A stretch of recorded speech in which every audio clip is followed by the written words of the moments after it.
Hello friends, daily dictation के लिए channel को सब्सक्राइब कर लें और डिक्टेशन पसंद आए तो उसे लाइक करें और अपने दोस्तों में शेयर करें। यह डिक्टेशन 5 सेकंड बाद शुरू होगी।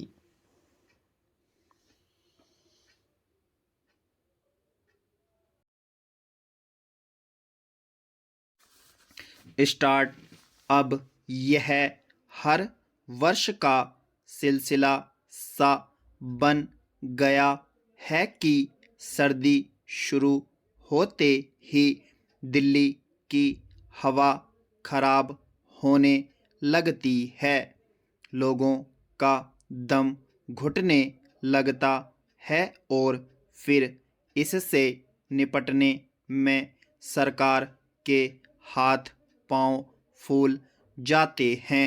फिर शुरू होता है एक दूसरे पर दोषारोपण और राजनीतिक बयानबाजियों का दौर।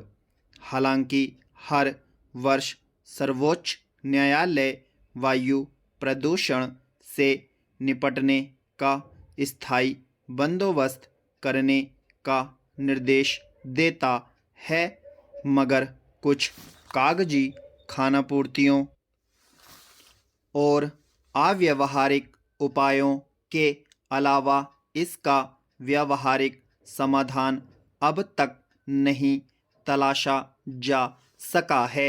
यही वजह है कि सर्वोच्च न्यायालय ने दिल्ली के साथ साथ पंजाब, हरियाणा, राजस्थान और उत्तर प्रदेश की सरकारों को एक हफ्ते के भीतर हलफनामा दाखिल कर बताने को कहा है कि उन्होंने प्रदूषण रोकने के लिए क्या उपाय किए हैं।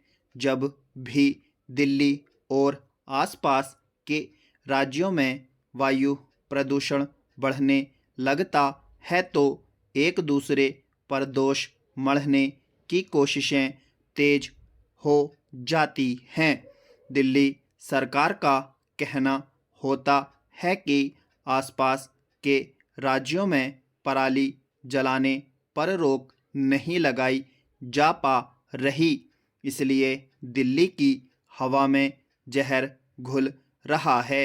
मगर पड़ोसी राज्य इस आरोप को सिरे से खारिज करते देखे जाते हैं। वायु प्रदूषण निस्संदेह एक गंभीर समस्या बन चुका है। इसके चलते करोड़ों लोगों की सेहत खराब हो रही है।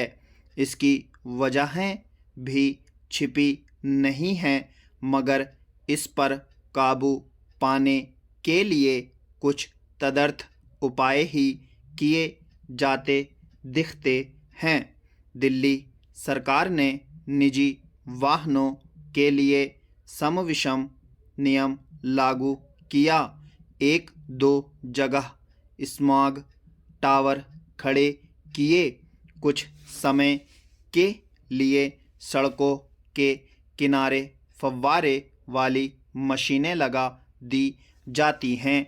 पिछले 2-3 सालों से पराली की समस्या से पार पाने के लिए जैविक छिड़काव का रास्ता निकाला गया।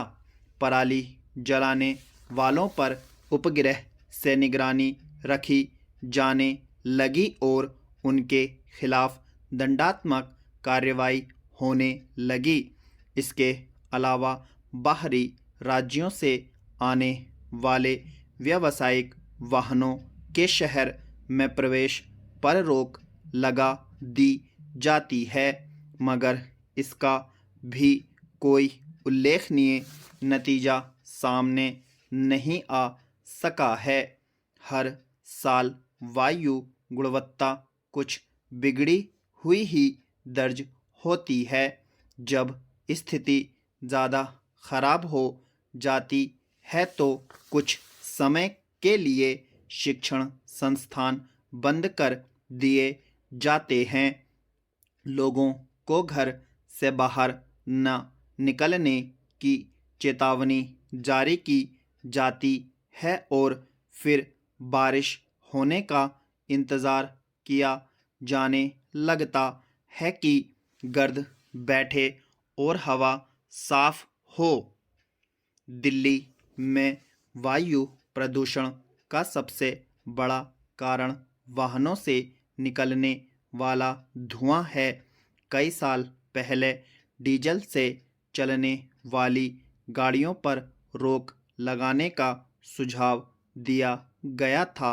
हालांकि अब बैटरी से चलने वाले वाहनों को प्रोत्साहित किया जा रहा है, मगर हकीकत यह भी है कि न सिर्फ सड़कों पर वाहनों की संख्या हर साल बढ़ रही है, बल्कि उनमें बड़ी संख्या डीजल से चलने वाले वाहनों की होती है। फिर अध्ययनों से यह भी जाहिर है कि वायु प्रदूषण बढ़ाने में चार पहिया वाहनों की अपेक्षा दुपहिया वाहनों का योगदान अधिक है। अब पर्यावरण मंत्रालय चीज़ों की आपूर्ति करने वालों के लिए केवल बैटरी से चलने वाले वाहनों का उपयोग अनिवार्य करने जा रहा है, मगर अब भी यह अपेक्षा जस की तस बनी हुई है कि कैसे निजी वाहनों की जगह सार्वजनिक वाहनों के उपयोग को बढ़ावा दिया जा सके। इस मामले में तदर्थ उपायों के बजाय व्यावहारिक उपायों की दरकार है। स्टॉप।